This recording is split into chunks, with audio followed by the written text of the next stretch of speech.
बहुत समय पहले पहाड़ों और हरे भरे जंगलों के बीच एक छोटा सा गांव था जिसका नाम प्रेमपुर था। उस गांव की सबसे अनोखी बात यह थी कि वहां के लोग हमेशा प्रेम और दया से रहते थे।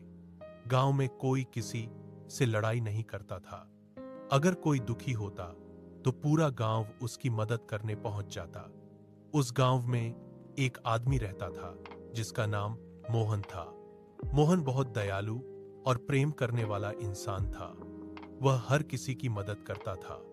गांव के लोग कहते थे, मोहन का दिल बहुत बड़ा है, वह प्रेम से दिल जीत लेता है।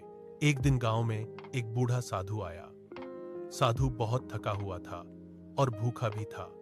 कई लोग उसे देखकर डर गए, लेकिन मोहन तुरंत उसके पास गया।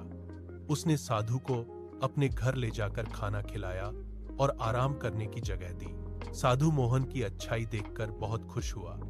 उसने मोहन से कहा, तुम्हारा दिल प्रेम से भरा है, मैं तुम्हें एक जादुई उपहार देता हूं। यह कहकर साधु ने उसे एक छोटा सा चमकता पत्थर दिया और बोला, जब भी तुम किसी की सच्चे दिल से मदद करोगे, यह पत्थर चमकेगा और लोगों के दिलों में प्रेम बढ़ेगा।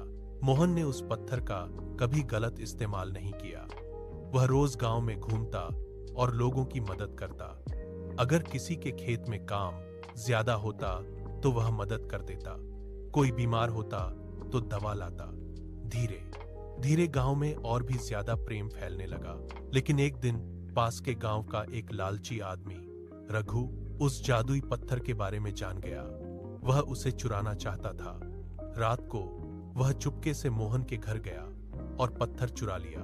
लेकिन जैसे ही उसने पत्थर को हाथ लगाया, पत्थर की चमक गायब हो गई।